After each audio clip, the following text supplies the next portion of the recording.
மானத்தோடு வாழ்வோம். சென்னை திருவல்லிக்கேணி திலகர் கட்டத்தில் 1965 அக்டோபர் 2ஆம் தேதி காந்தி ஜெயந்தி அன்று காங்கிரஸ் அக்ராசனர் ஸ்ரீ கே காமராஜ் அவர்கள் ஆற்றிய வீர உரை.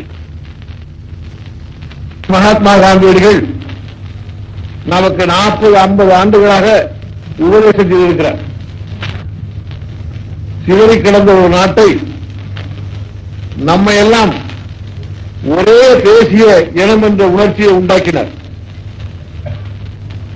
சுதந்திரமடைவதற்கு நம்மை தகுதியாக்கினார். சுதந்திரமாக வாழவும் தகுதியாக்கி தந்திருக்கின்றார். அவர் சுதந்திர போராட்டம் நடத்திய காலத்தில் தெளிவாக தீர்க்க திருஷ்டியுடன் சொல்லிக்கொண்டே வந்தார். இந்த நாடு சுயதேவை நமக்கு வேண்டிய நாமே பூர்த்தி பண்ணிக் கொள்ள வேண்டும். பிரத்தியாக எதிர்பாராதீர்கள். பிரத்தியாக எதிர்பார்த்தால் அது சுதந்திரம் அல்ல என்று நமக்கு சொல்லிக்கொண்டே வந்தார். நாம் கேட்கல. அதை சரியா கேட்டிருந்தோம்னா இன்னும் மரியாதை ரொம்ப வந்திருக்கும். போனெல்லாம் போட்டு இனிமையாக ஒழுங்கா நடக்கணுமா இல்லையா? முக்கியமா சாப்பாட்டுக்கு இன்னொரு நாட்டை பார்க்கறதா என்ன? நம்ம நாட்டிலே உற்பத்தி பண்ணணும் இல்லையா பட்டினியா இருக்கும். அப்படிதான் முடிவு பண்ணணும். சர்க்காரும் என்ன முடிவு பண்ணணும் சொன்னா இனிமேல் இறக்குமதி கிடையாது உணவு.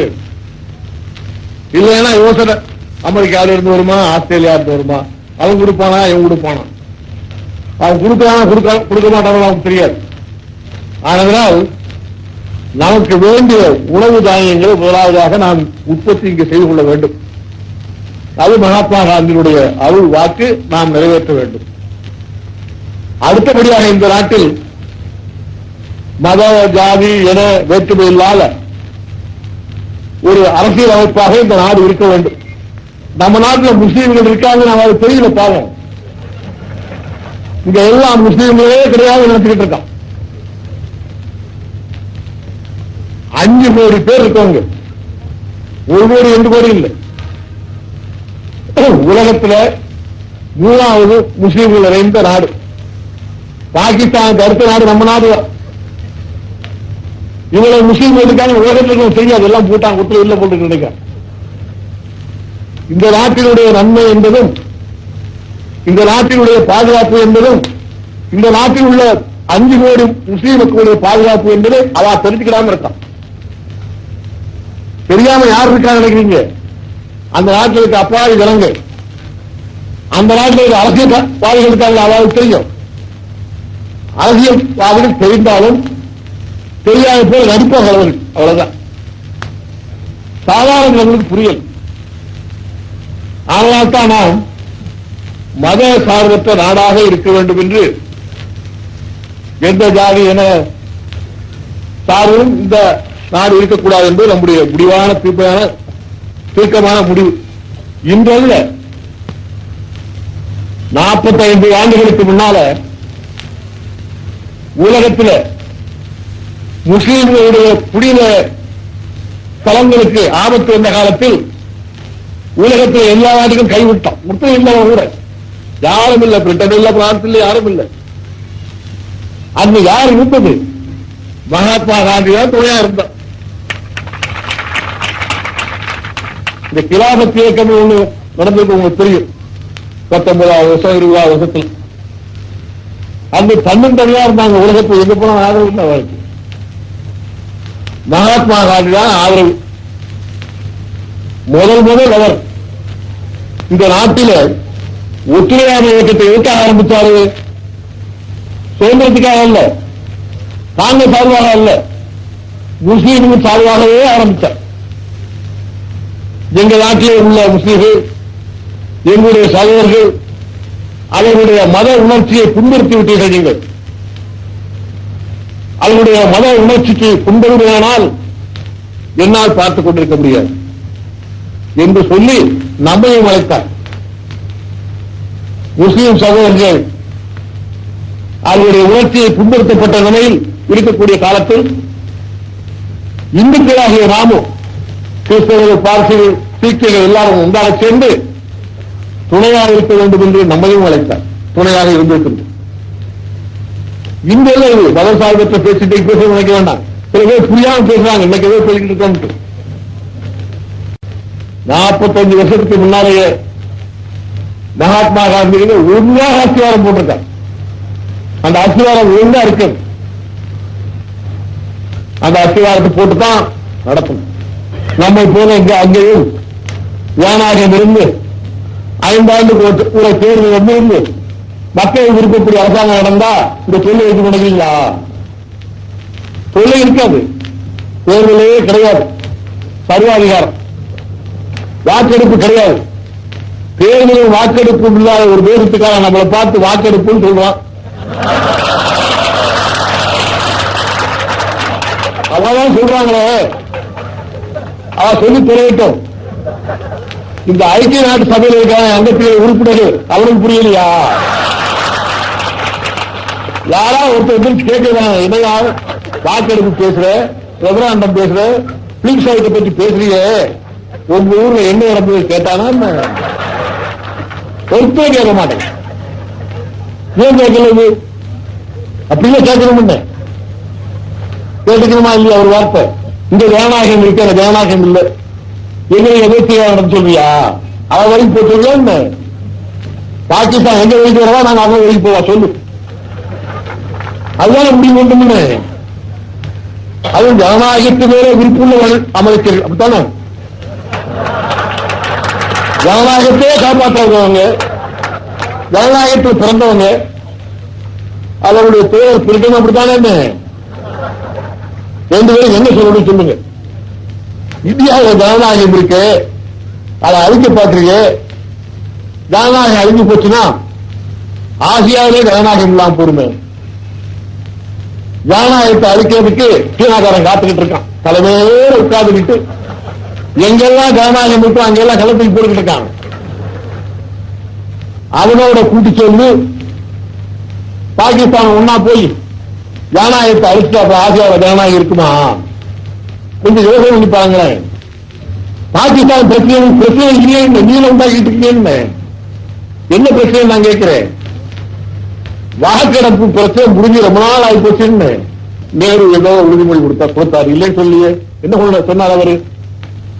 இப்ப நடந்த மாதிரி அப்ப நடத்தாங்க. 47 வருஷத்துலயும் இப்ப எப்படி ஊடுருவி வந்து அப்புறம் போராக மாறி நம்ம மேல படையெடுத்து வந்தார்களோ அதே போல 47 வருஷத்துக்கு ஒரு நாடகத்தை நடத்துறாங்க. அப்பயும் நம்முடைய துருப்புகள் அங்கே போய் அவரை விலக்கி அடிச்சது. இப்ப போல சமாதானம் ஏற்பட்டது. சீஸ்பயர் சொல்லணும் இல்லையா சமாதானம்னு. அப்போ நடந்திருக்குது. 18 வருஷத்துக்கு முன்னால் மறந்து போட்டோம். அப்போ ஒரு சீஸ்பயர் நடந்தது. அப்ப என்ன சொன்னோம்? நம்ம தேசத்துல ஜனங்களுடைய தீர்ப்பை ஏற்றுக்கொள்வோம் சொன்னோம். ஏற்றுக்கொள்வதற்கு முன்னால் என்ன பண்ணு சொன்னோம்? பாகிஸ்தான் ஆக்கிரமிச்சு வந்த சீஸ்பயர்ல தடைகள் இருக்கு இல்லையா, அதாவது வெளியே போகணும்னு ஒத்துக்கொண்டோம்.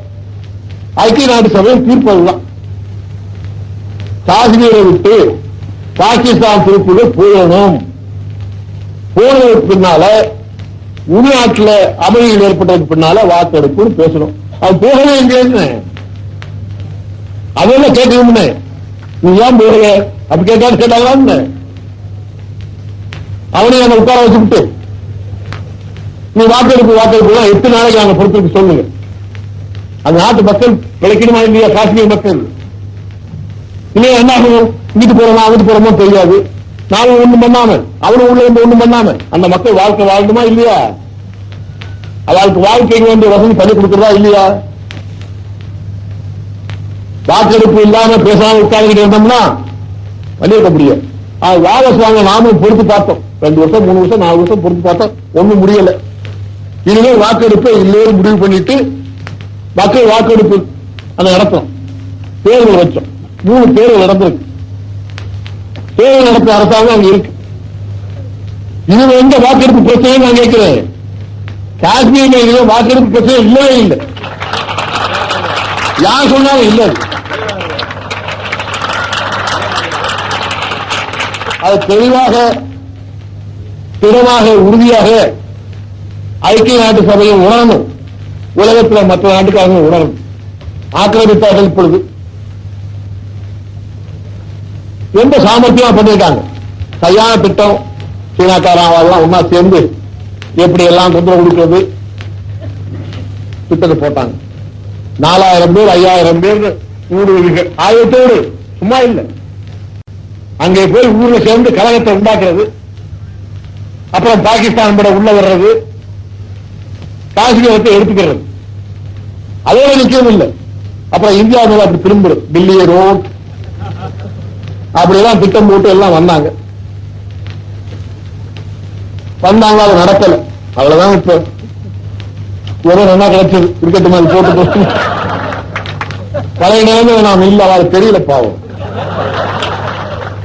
நம்ம ஊர்ல கூட ரொம்ப பேர் தெரியாது, நம்ம என்ன இருக்கணும்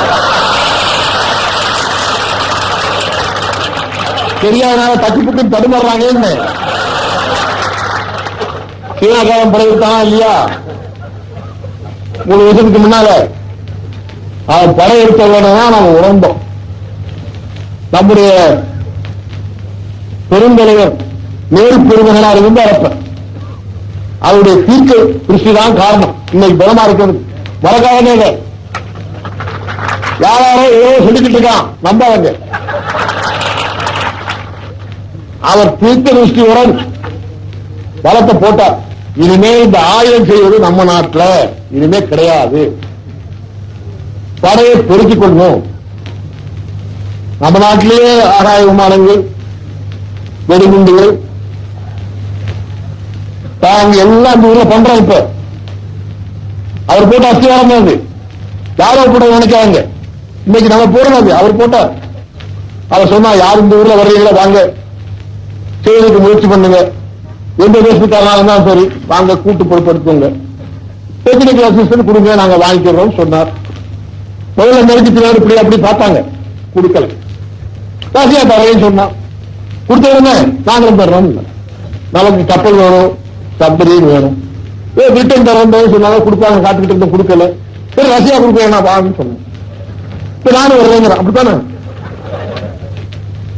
யாரு வேணா வரட்டும், நமக்கு ஒன்றும் ஆட்சியம் இல்லை. யாராவது நமக்கு டெக்னிக்கல் அசிஸ்டன்ட் கொடுத்து நம்ம ஊர்ல எல்லாம் போகணும்.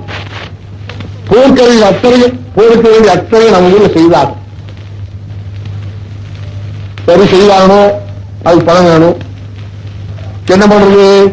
திட்டம் மூலமா இல்லையா 20,000 கோடிக்குங்க, அது திருப்புகளை கொஞ்சம் இனிமே அப்படித்தான் பண்ணணும். எப்ப பண்ணுவாங்க சர்க்கார்ல? நீங்க சொல்லுங்க சர்க்காருக்கு, பயப்படாங்க. நாங்க பட்டி இருந்தாலும் எங்களுக்கு நல்ல சட்டை இல்லாட்டும், எங்களுக்கு போற கார் இல்லாட்டா கூட, பஸ் இல்லாட்டா கூட, கொஞ்சம் மின்சார விளக்கு ஒளி இல்லாட்டா கூட அதை பண்ணுங்க, நாங்க காத்திருக்கோம் சொல்லுமா இல்லையா? அப்படி சொன்னா சர்க்காருக்கு தைரியம் வரும். ஆனால் நாம் என்ன பண்ணணும்? இந்த பணத்தை எல்லாம் திரட்டி கொஞ்சம் அங்க பண்ணணும். அப்படி பண்ணா சொந்த காலில் நிற்போம். அப்ப மரியாதை உயரும். இப்ப ஐக்கிய நாட்டு சபையில உலகத்துல இந்திய சபையில கூட உயரும் இல்லையா? தகவலை கூப்பிடலையா அந்த சபைக்கு? பதினாலு கூப்பிட்டுருக்காங்க.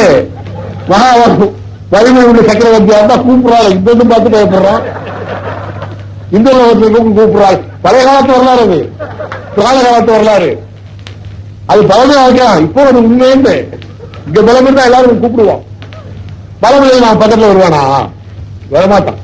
அதனால நான் சொந்தமாக பலத்தை திரட்டிக் கொள்ள வேண்டும் என்று சைனாவுடைய ஆக்கிரமிப்புக்கு பின்னால நம்முடைய மதிப்புக்குரிய மாபெரும் தலைவர் நேருஜி